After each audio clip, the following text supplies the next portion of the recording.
Yeah. Okay, so we'll go ahead and get started. Yeah, I think so. All right.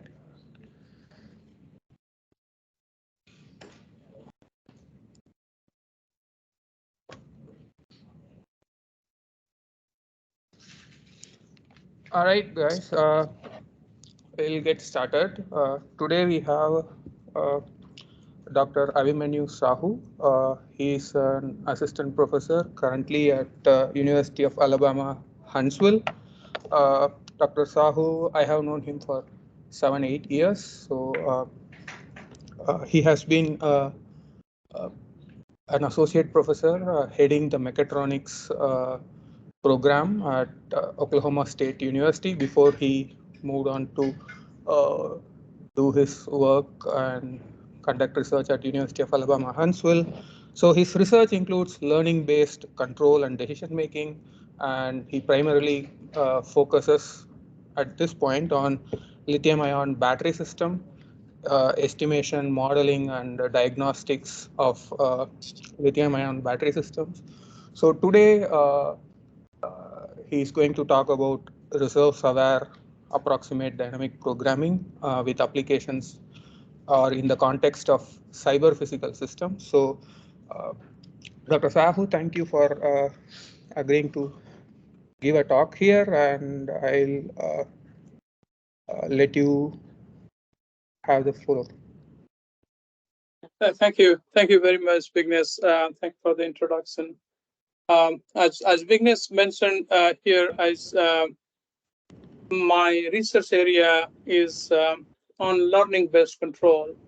So I do understand that the audience over here would be computer science. So I'll try to make my talk, try to bring the relevance to computer science. And since I'm working in the learning area, and which is a baby of computer science people, I hope you find it some useful for future goals.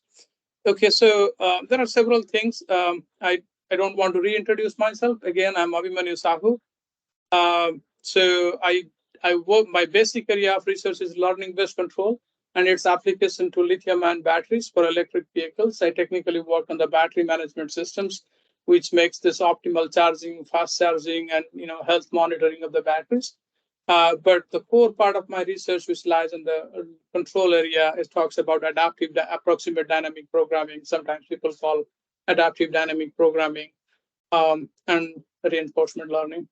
So there are several terms, and the title is a little bigger here, and there are several terms here I want to go through. First of all thing, I'll talk about controls. I'm not sure in computer science how many people take control classes. So then I'll talk about a little bit about cyber physical system. It is a very broad, actually, term, but I want to narrow it down to the focus of control. And then we'll talk about research hour control using approximate dynamic programming later. So if I start with talking about dynamic systems, is dynamic systems applied in computer science? Okay, let's come back to the talk. Is dynamic system is an interdisciplinary, the dynamic system theory is an interdisciplinary area. It is used in engineering, sciences, a lot finance, and a lot of other systems. So the control researcher enjoys this opportunity to work, collaborate with almost everybody on campus. I would say when I say on campus, on all measures, economics, finance, medical people, modeling this diseases and everything, they all form in dynamical systems. So some examples, the obvious example is robotics, because everybody likes robotics. That's what I talked about. Transportation system. Now with the fancier communication system, we are thinking about connected autonomous vehicle transport system, and this is more relevant to computer science is the social networks. The control people also model, use the dynamical system theory to model and control uh, these kind of things, and agricultural systems. Some of these examples of dynamical systems. And the goal here for a control engineer is going to control this dynamical system. So when I'm saying controlling a dynamical system, that means we are expecting a desired output from the system, and we design some controller that gives us. So in other sense, we can say we're trying to make the systems somewhat autonomous to give us a desired performance. But there are several challenges when I design a controller. The first thing is I need to know the system. If I know the system, so I use physics, go back to the physics and try to use first principle, model the system, then I can design a better controller. The more accurate the controller, the models are, the better the control algorithm is. Now, it's very difficult to model a system very perfectly. Now we land up with model uncertainties. We have some sort of thing that we do not have control over, but our controller still should work for that system. Now, giving an example is like I have a tiny robot, and it's a mobile robot. You want the robot to move around somewhere, and you have two motors, and we call them as actuators. And if I have a battery, the motors are rated up 12 volts, it can give you certain RPM. And if you really want the robot to move faster, you cannot push more than 12 volt to a motor, and the motor is going to burn. So we call that as actuator constraint. So in that case, when I design a controller, I have to think about, okay, there is an actuator problem. I cannot go beyond certain limit. So I also have to take care of it. Now, the third thing when you do a control is think about where my system is going to operate. Is an environment where the temperature fluctuation is very high. It's an environment is high humid, or it is going to, because all those things are going to eventually affect the system and change the parameters, which leads to this modeling uncertainty back to again, we circle around. So the whole idea here for the control people would be design a control which is more robust enough, or do something that can give us the desired behavior. I'll give you one expensive, I would say, why I say expensive example, because I'm talking about this Kepler telescope. So the Kepler is $450 million project launched in 2009. If you might have heard about the story, in 2012, one of the reaction wheels fell. There are 4 of them. One fell. Just after some time, the second one fell. Now, this is a rigid body in space. If I want to control that, when I say control here, my goal is to orient to a point where I can take clear pictures. Now, if I want to control that, if this is a rigid body in the space, I need at least 3 reaction wheels. And now I have 2.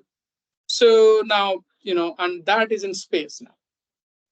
Nobody can go there and fix this problem. So this is what is the challenge for control. Now, people started, there are a lot of proposals came in. People started writing different proposals, a lot of ideas.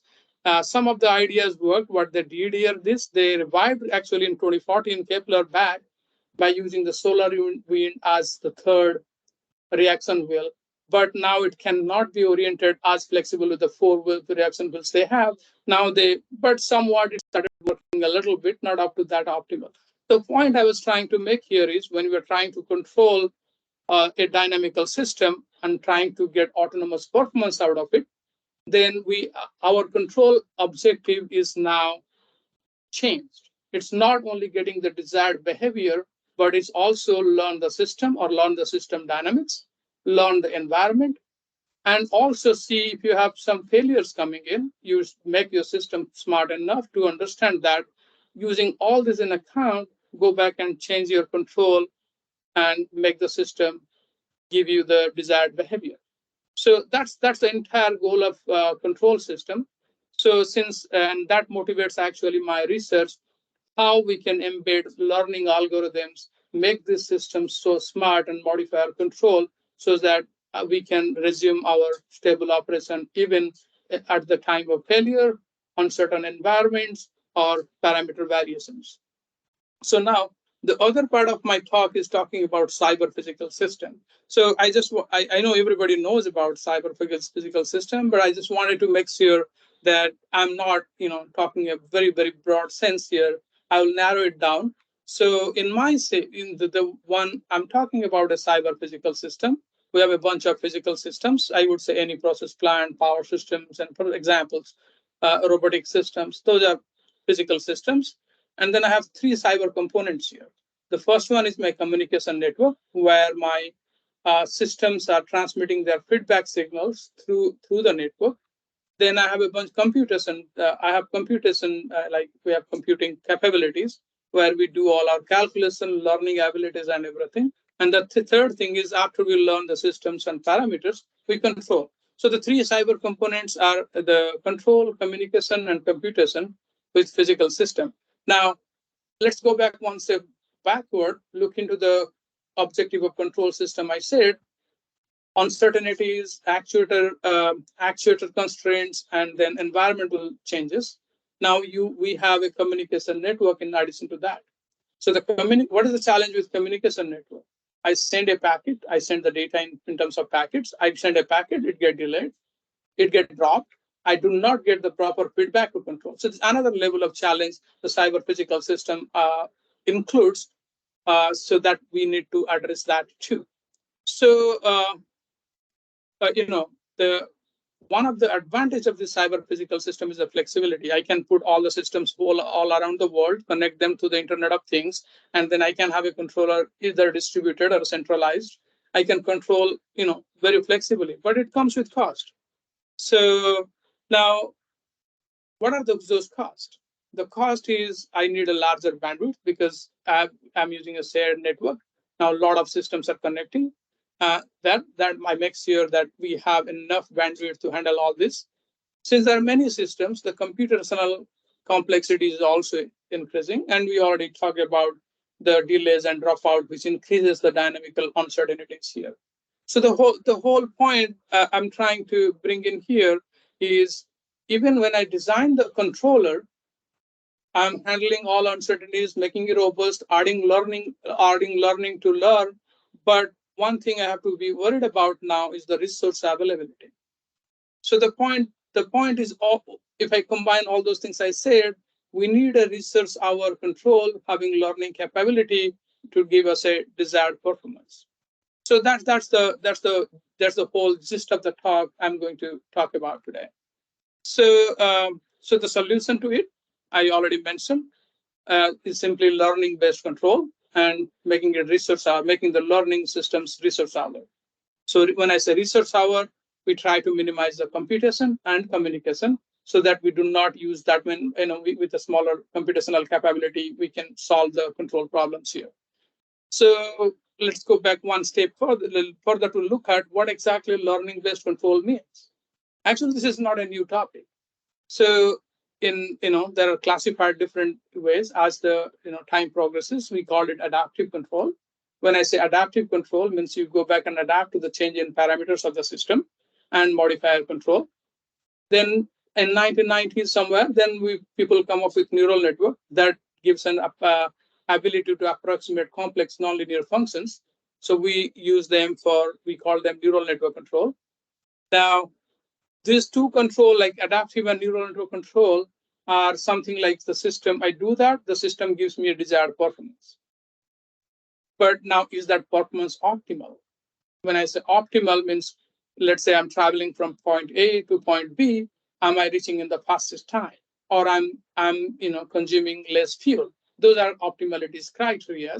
So are they optimal? If I want to design a controller not only to achieve the desired performance, the desired behavior, what I want, but I also want optimal performance. So for those kind of algorithms, then later using learning scheme, the adaptive dynamic programming, actually it leverages the reinforcement learning algorithm. They are being developed. So let's look at a little bit of history of that. So that gives you a clear perspective of where this learning thing going in control community, while they are being developed in computer science for, now we have starting from basic neural network to deep learning architecture. The adaptive control technique, and this thing actually went in parallel until the last couple of years. I read a paper on somebody writing a paper saying that how adaptive control and machine learning are related. So these two things are running in parallel, two different disciplines. One of the interesting things is nowadays you will see that the funding agency, the federal funding agencies who are funding for our research, they are very much interested on this convergence of research. We do not duplicate our work. So in 1950s, this adaptive control theory started actually. So they started with the NASA's mission of the hypersonic spacecraft, and it failed. It failed because of certain reasons. Then what they did is here in 1950s they tried to learn the controller parameters to develop a controller for the aircraft. To give you an example here, what they did is, like in general in aircraft, we start from point A to point B. We go through different actually operating points. We go up, the temperature goes down. Then you go to another point, the system changes. And when you are talking about hypersonic, the parameters and the dynamics of the system changes very, very abruptly. So we have to be faster computing those algorithms. So what people usually do and what is being implemented till now on your aircraft, like we design a controller. First we actually make it zones or operating point zones. Then we design the controller based on those operating points. When the aircraft reaches that point, the controller switches to that operating region and the aircraft starts moving there. We apply that. But that was the whole idea of in the NASA's mission, if I remember correctly, it is X-15. Those missions, they try to apply adaptive control where they continuously learn the parameters and design the controller. So you can see this block diagram here. So if I say the plant is my aircraft here, I go have a learning scheme here, or learning schemes means you update the parameters using some gradient-based algorithms or recursive least square or least square. You might have seen that in some of your machine learning courses. So here they update it and design the controller. So, but that was a problem with this approach in those days is they learn the parameters. They did not guarantee whether it is going to be stable or not. And that was a difference between the Russian method of using an approach called Lyapunov approach, where the US was not using that time. Later, around in 60s, the Lyapunov approach came back to US, and then the adaptive control flourished very much. And in somewhere in 1990s, the neural network got developed in 60s, but it applied to control in 1990s. So with one of the paper by Dr. Narendra, so he's shown that how we can approximate the dynamics of a system using neural network. Then another branch for this intelligent or learning-based control was fuzzy logic, which actually I do not work on this area and will limit our discussions mostly on the neural network side of it. So as you know, these neural networks are, we can do two works here. One is called classification. We do a bunch of classification work with neural networks. The other thing we can do is function approximation. In control theory, we use the property of function approximation, the function approximation property of neural networks for doing control. And we call that neural network control. So you'll ask me a question whether it's a deep neural network or shallow neural network. I'm talking about 1990s when there's a very, very shallow, one layer or two neural network. The other problem with control community is anything you do, you have to have convergence proof or analytical proof. If we do not give mathematical guarantees to the developed controllers, the community doesn't accept. So it was still challenging to go beyond the 2 or 3 or 4 layer deeper network to prove, which actually the current state of art in the research. If you look into that, people are saying provable guarantee for this deep neural network. We developed deep neural network and we do not know exactly why these things are happening. It is happening, it is doing good, but why these things are happening, so we do not have any analytical proof. So that's why the control community limited the neural network application to at most 2 layers of neural network, 2 to 3 layers, where we have analytical proofs for that.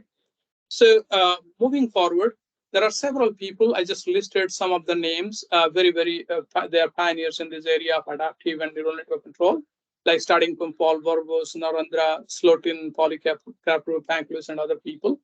So the whole idea of neural network control is you use a neural network to either learn the controller or learn the system dynamics and try to control the system to get the desired behavior. Okay, so as I mentioned, those things are stable. We call them stable controller. It just stabilizes the system or gives a desired behavior, but they're not optimal. So when I'm talking about optimal means I go back and design a performance index. And the performance index can be minimum fuel, minimum energy, or a minimum time. So I give a performance index and solve it. Try to minimize this performance index by designing a control input U. So the traditional method, there are a lot of work. The the optimal control field also started in 1950s around, and with the Pontigan maximum principle, that's based on calculus of variation, a theory of mathematics here used to give an analytical solution to this problem. At the same time, Richard Bellman came up with an iterative recursive approach called dynamic programming, which actually extended to approximate dynamic programming. And also those days, Rudolf Kalman came up with the celebrated Kalman filter, which is an optimal state estimation algorithm. So that makes the optimal control area flourishing those days.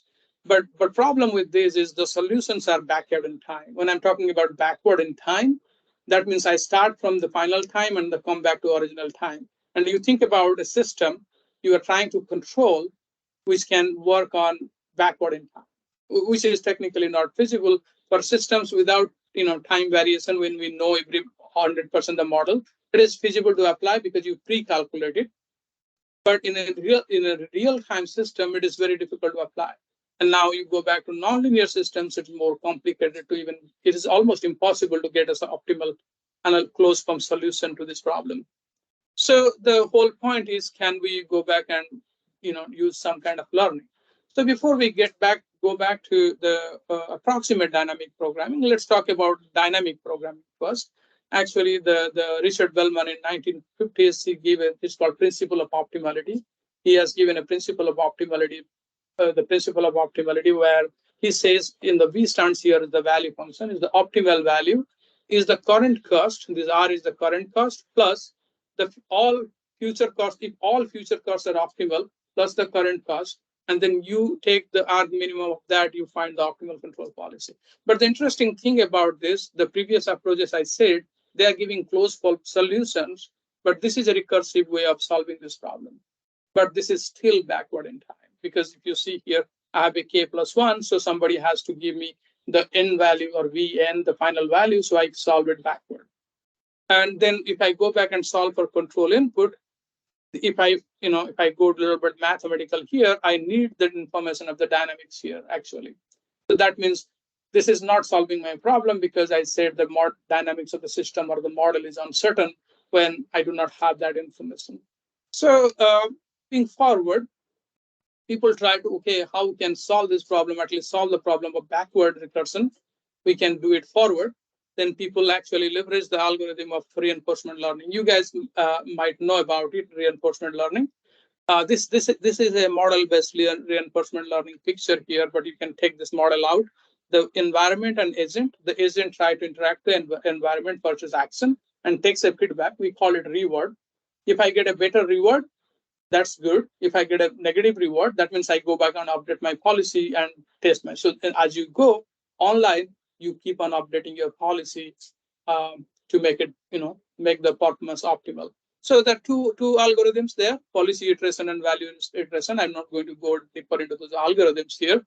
And that helps us solving those problems online. But still, we have the challenge of, how to compute this value function. We need dynamics of the system. So the next stop, which my area of focus here, is approximate dynamic programming. So approximate dynamic programming, it actually combined all the theories or unified all the theories I just talked about, is adaptive control, reinforcement learning, and optimal control to provide a near optimal solution. When I say near optimal, because it's an approximate solution, it's not it's a closed form solution here. So it is difficult to say that it's 100% optimal. But it is, we can show the convergence in infinite time, sometimes infinite time too. So now what it's kind of in the reinforcement learning started somewhere in 1960s, and then these algorithms being integrated somewhere in 1990s area, and started on this area, and the approximate dynamic programming actually flourished more in 90s and 2000s, early 2000 areas.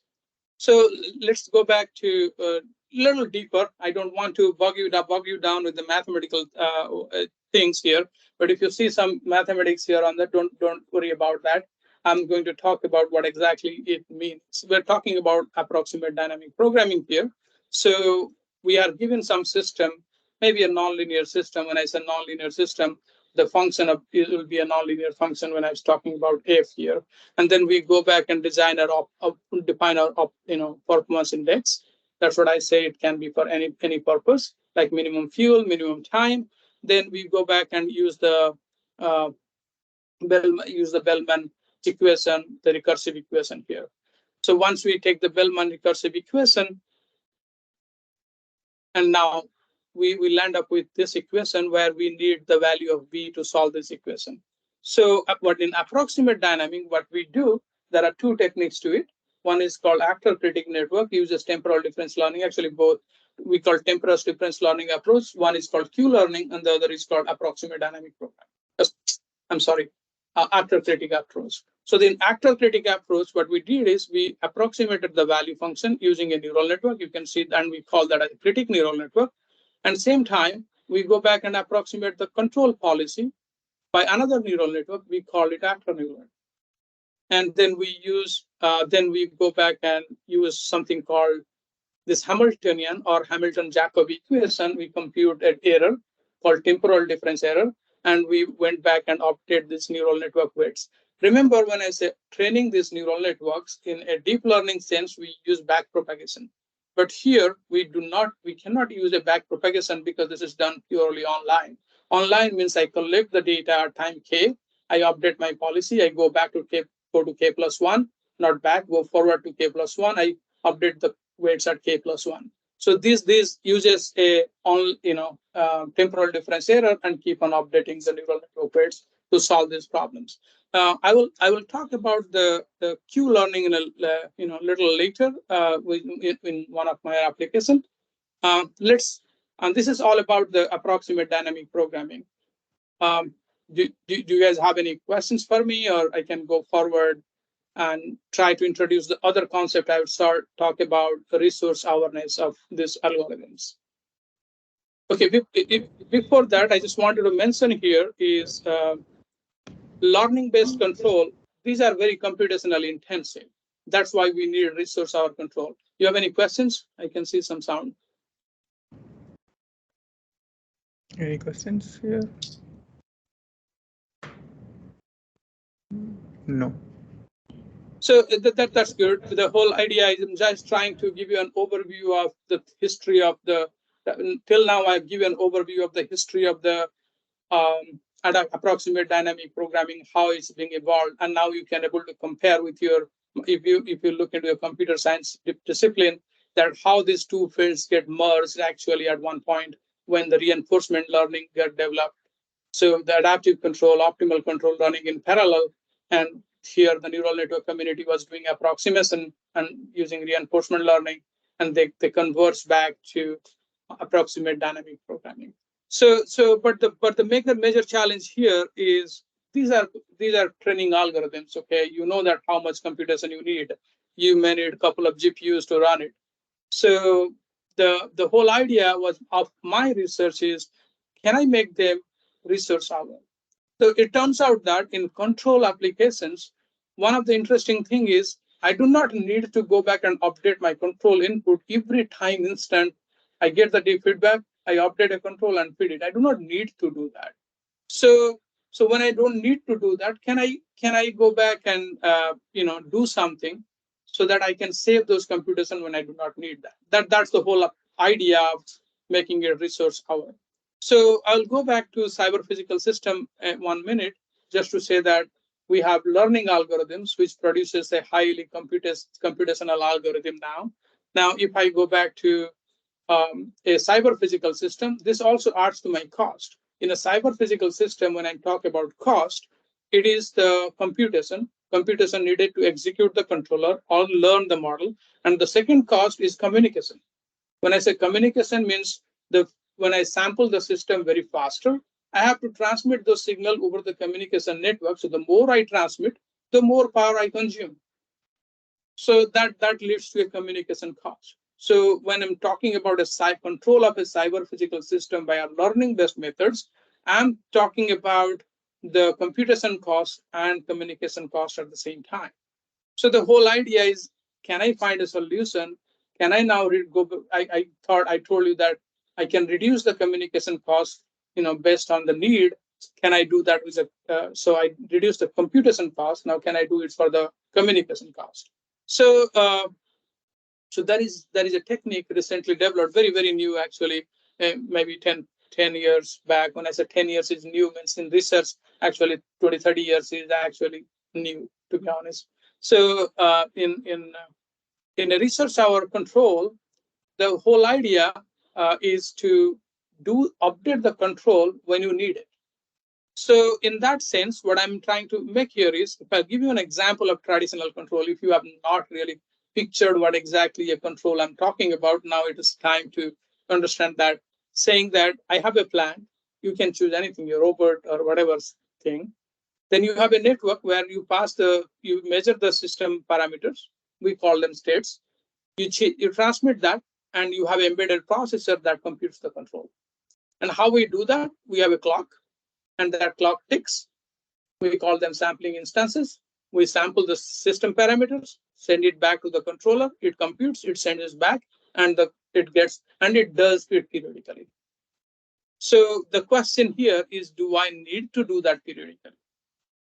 But if somebody might have studied some of your classes called Shannon sampling principle. Shannon sampling principle says your sampling time should be 2 times the bandwidth of the highest frequency so that you can reproduce the signal properly. But it's a control application. The whole point, it is a control application. My system should be stable or give me the desired performance or maybe close to the desired performance. So do I need to do that? So turns out that people find that it is not necessary. So people come up with an idea called event-triggered control. Now, you do not do a time-triggered sampling, rather you do an event-triggered sampling. Well, the point is, you attach, if you look into this plant, attach a sensor mechanism and a triggering mechanism. And for the triggering mechanism, you give a triggering mechanism a condition. If this condition is satisfied, you go and sample and transmit. Otherwise, you don't do anything. And how I find this condition, I can go back and find this condition technically based on my performance requirement or based on my stability. So that's the whole point. What it did is it reduced the transmission now and also reduced the feedback communication, and the controller is now not executed periodically at sampling time. So it got executed aperiodically. So you'll ask me a question. Previously, I was sampling periodically, and I was good because that is theories to show that is good. Now you are sampling aperiodically, means there is an error in the system. What you do with that error can make the system blow up. Blow up means goes to infinity or unstable. So this picture will show you that we allow that error to grow to a certain bound, and when we keep an eye on this error and say, okay, if you're reaching some threshold, then go back down and update the control input and reset the error. So that's what we call that. When this error touching the threshold is the event instant, and you trigger that time and update the control input, you'll see gradually the errors goes up, the resets back, goes up, resets back, keeping the system stable. And it turns out that when people compare the performance with the traditional control, it is very at par. So this is one of those approaches that's attracted us to work further. So the whole idea is, can I use that for reducing the computation? Okay, now I reduce the computation from the control side of it. Can I go back and reduce the computation from the learning side of it? That means technically saying, can I train my neural network only at these events? If I training them at events, are they going to be slow? Or when they're going to converge, are they going to change my system performance? So that's the goal of the next part of the talk, when we try to apply this making event-triggered control for learning, neural network-based control. And so to in a nutshell, I just wanted to show you this picture here, where I sample at tau 1, then at tau 2. If you see there is a bigger gap, then there is a smaller gap, and so on and so forth. So this is the way, this is what I mean by research hour. I'm not transmitting my feedback signal every sampling. So from communication perspective, I'm reducing my communication. From computation perspective, since I'm not getting any new data, I don't need to update my control. At the same time, the triggering mechanism ensures the system performance and stability. So the first application we did is for a nonlinear system. And in that case, we try to approximate the control input.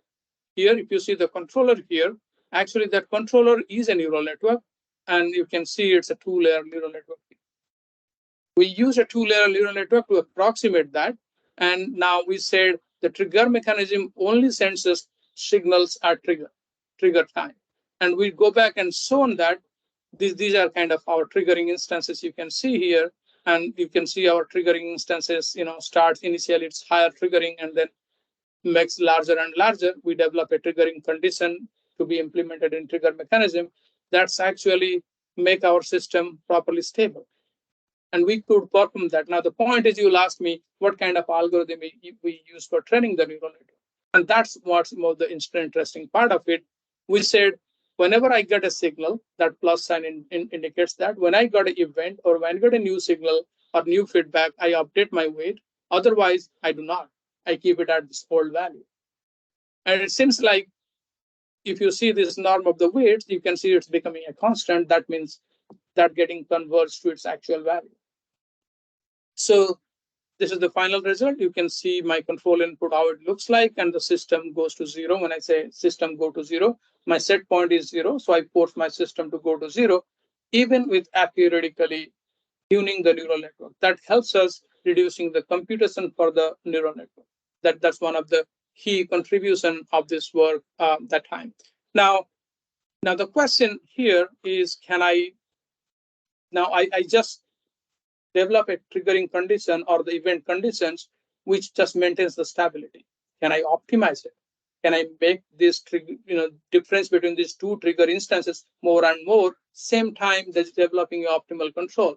It turns out that it can be formulated a game problem. You might have come across game theory, and this is a differential game here where you have the error between two triggers is one player and your control policy is one player.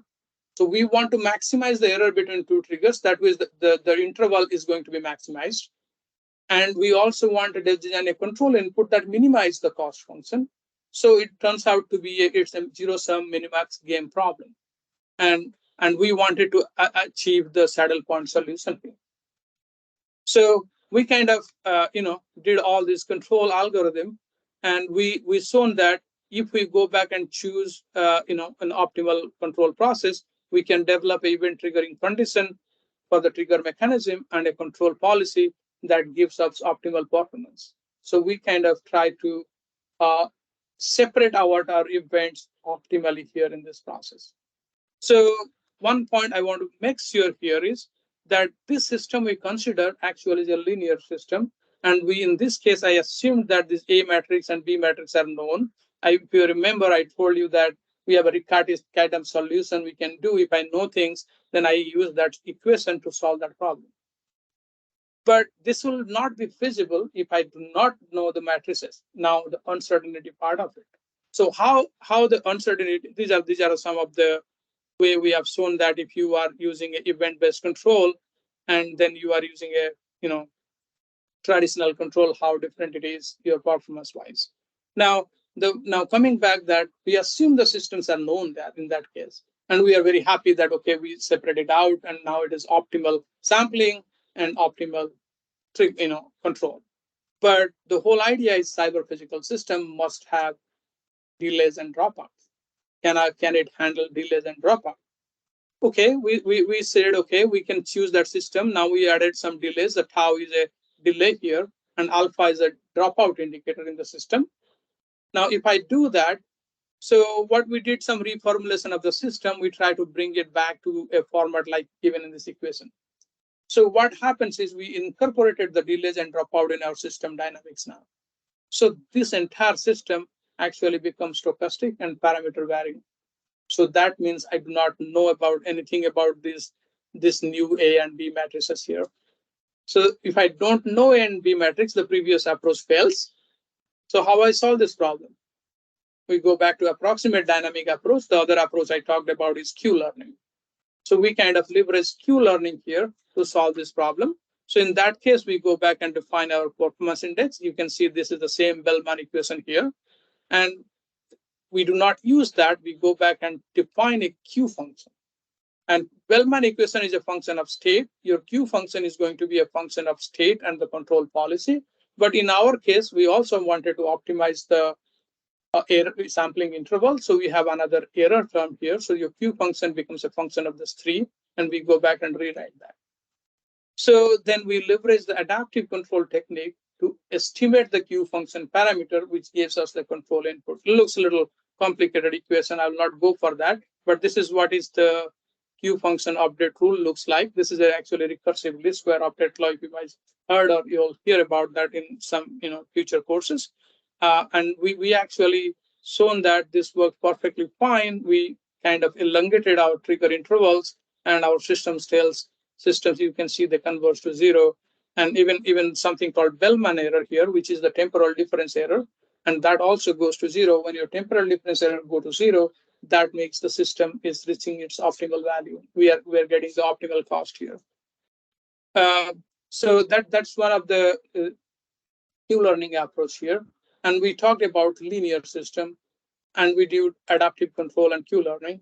But if you want to use actor critic, can we do that? So we jumped into a nonlinear system. I'm not going to, with time, I think I have 203. I'll leave some time for questions and answers. So then we went back and say that, okay, can we apply to a nonlinear system where we have in a cyber physical architecture, we have multiple players. We have multiple controllers spread across the network. Can we solve this problem? It turns out that I do not have a, if it is 2-player, I can go for a zero-sum game. But if I have a multiple player, so I have to go for a multiplayer non-zero-sum game, non-zero-sum differential game type of approach here. So here, what we did, we use a critic network. As I mentioned earlier, in a actor critic network, you use a critic neural network to approximate your value function. Once you get your value function, you can go back and compute the control policy, or directly using the critic value parameters, or you can go and use another critic neural network, actor neural network, which can approximate your control policy. So here, for each player, we are having a trigger mechanism, and we are having a critic network and a actor network for controlling this whole bigger system in that process. We also shown that this reduces communication. The triggerings are asynchronous. One of the important thing I wanted to mention is triggerings are asynchronous, means we have multiple systems all around. So you do not need to transmit, like said, hey, the clock is set now, everybody transmits or broadcasts. That's not the way, because that increases the communication again, because every controller will ask you, okay, send me signal now, send me signal now. So we try to make sure that the transmissions are asynchronous based on the stability properties of that player. So this is all about how we went back and reduced the communication and computation in a cyber physical framework using a learning-based approach called approximate dynamic programming. So as I would like to summarize here. So we kind of talked about what is dynamic programming, approximate dynamic programming, and how we can use this for optimal control. Then our part of the research was how we can reduce this communication and computation. When I say computation for control and computation for the neural network training, actually, how we can do that. But one of the important challenges to think about here is, you might have heard about, neural networks are vulnerable nowadays. So when we talk about approximate dynamic programming using neural network as backbone, can these controllers be attacked? Most interestingly, you might have studied now in reinforcement learning. In reinforcement learning, we talk about stuff like, agent gets a reward, based on the reward, it updates its policy. If somebody feeding a false reward, and there is a lot of work already being done in this area in computer science community, talking about, they're not dynamical systems, but if you look into a dynamical system, those can bias the controller in such a way that you are traveling to point A to B and you have the shortest route, but you are not going to take the short route. You are going to take another longer route, which you cannot, even the controller doesn't perceive that it took a long route. This is one of those security challenges with this controller. Is always an open problem to explore. With this, I think I will stop and thank you for your attention. I am ready to take any questions here.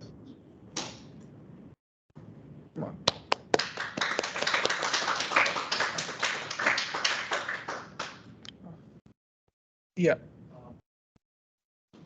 Thank you for the presentation, but I was interested to know the cost of data acquisition and pre-processing or labeling the data or training.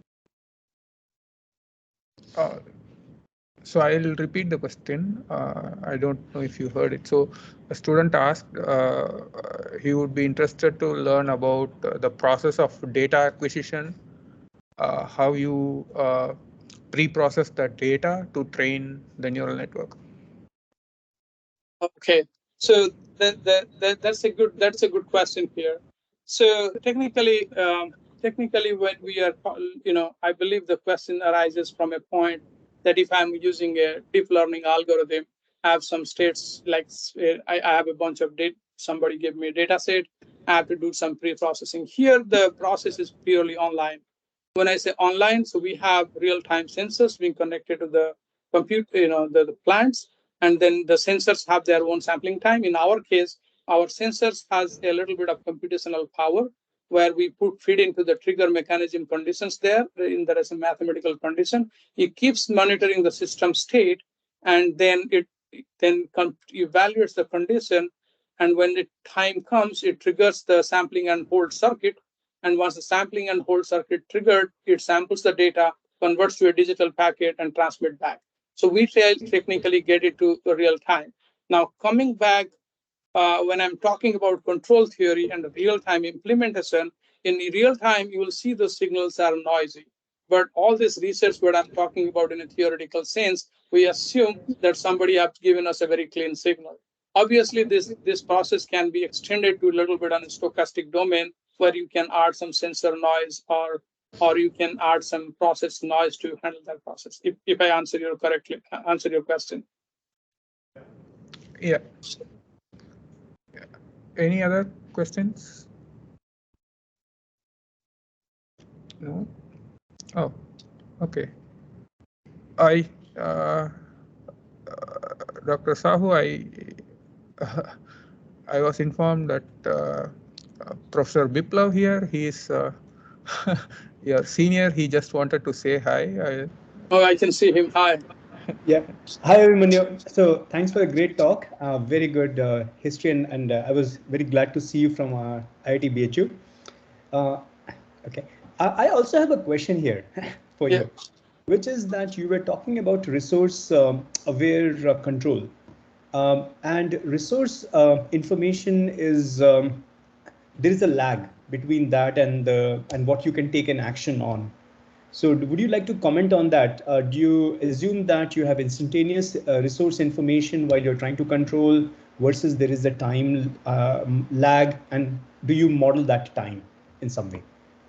Okay, so there are two things to clarify here. Normally, the first part of my presentation, when I did not have a network, I talked about instantaneous control. That's a very general assumption for control, but there is an entire branch of control theory talks about delayed systems. So that was in my part. Okay, I sample it, I instantly got the data.